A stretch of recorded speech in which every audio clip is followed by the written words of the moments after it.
Wears یہ عثمان ڈار صاحب کی والدہ ہیں، کپڑے پھٹے ہوئے، سر پہ دوپٹہ نہیں، بیوہ، بری حالت میں ہے۔ یہاں پر میں خواجہ آصف صاحب آپ کو ایک پیغام دوں گا کہ اس تصویر سے پہلے، اس حالت سے پہلے یہ واقعی عثمان ڈار اور عمر ڈار کی والدہ تھی، لیکن جس طرح انہوں نے اپنی آبیتی بیان کی ہے، جو کچھ ان کے ساتھ ہوا ہے، تو میرا یہ ماننا ہے خواجہ آصف صاحب اب کم از کم یہ اہل سیالکوٹ کی والدہ بن چکی ہے،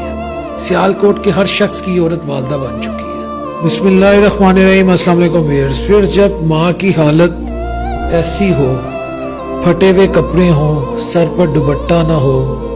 اور اس ماں کی جس نے ساری عمر عزت سے گزاری ہو، تو پھر بیٹا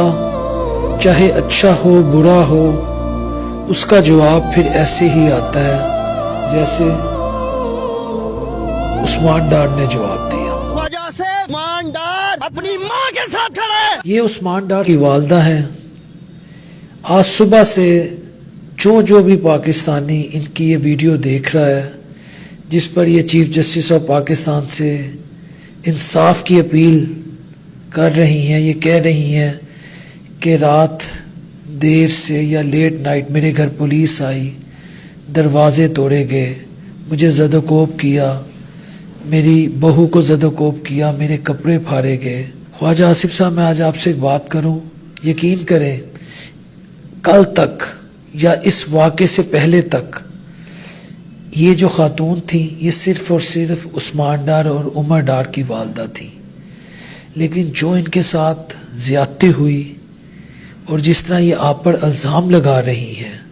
کہ مجھے صرف اس وجہ سے زد و کوب کیا جا رہا ہے کہ میں الیکشن کے کاغذات جمع کروانے جا رہی تھی، تو خواجہ آصف صاحب میں آج آپ کو لکھ کے دے رہا ہوں،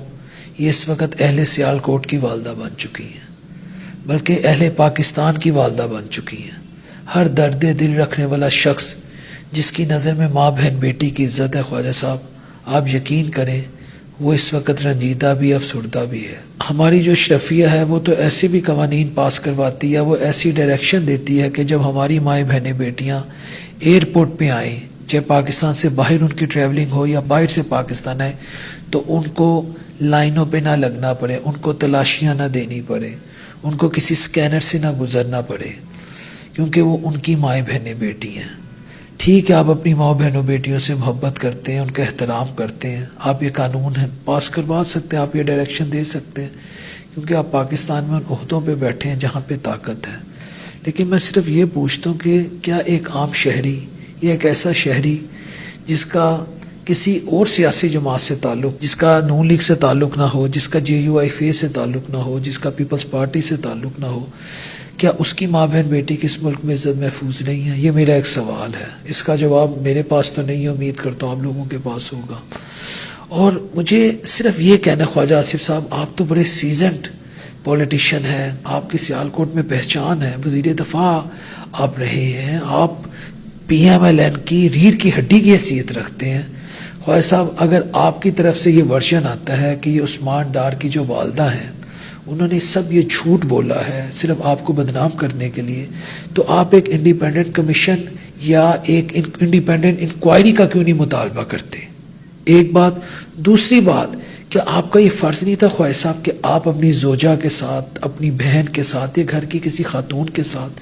کسی مدبر خاتون کے ساتھ آپ عثمان ڈار صاحب کی طرف جاتے، ان کی والدہ کے سر پہ دست شفقت رکھتے، ان کے ان پھٹے ہوئے کپڑوں پہ آپ چادر پہناتے، آپ اپنی زوجہ کو، اپنی بیٹی کو، گھر کی، کیونکہ آپ کی بھی فیملی جو آپ کے گھر کی خواتین ہیں وہ بھی ہماری مائیں بہنیں بیٹی ہیں، تو آپ ان کے ساتھ جا کے خواجہ آصف صاحب کی، عثمان ڈار صاحب کی جو والدہ تھی، آپ ان کو اپیز کرتے، ان کو ٹھنڈا کرنے کی کوشش کرتے، اور اگر غلط فہمی تھی ان کو تو آپ اس غلط فہمی کو دور کرتے، لیکن خواجہ صاحب آپ کی طرف سے ایسا کچھ نہیں کیا گیا۔ تو اس کا کیا مطلب ہے کہ پاکستان میں کیا جو بھی سیاسی جماعت، PMLN، PTI، تو اس کا مطلب ہے پاکستان میں اگر کوئی سیاسی جماعت کا نون لیگ سے تعلق نہیں، پیپلز پارٹی سے تعلق نہیں، یا PDM سے تعلق نہیں، اس کی ماں بہن بیٹی کی عزت محفوظ نہیں ہے؟ میرا صرف یہ سوال ہے۔ دیکھیں، میں ہمیشہ سے ایک بات کہتا ہوں، مائیں بہنیں بیٹیاں چاہے نون لیگ سے تعلق ہو، پیپلز پارٹی سے تعلق ہو، JUIF سے تعلق ہو، کسی بھی سیاسی جماعت سے اس کا تعلق ہو، خدا را انہیں عزت دے۔ یار یہاں تک نہ جائیں، یہ میری ایک ریکویسٹ ہے. آپ ٹھیک ہے آپ سیاست میں کہتے ہیں نا everything is fair in love and war, اس وقت سیاسی جنگ جاری ہے،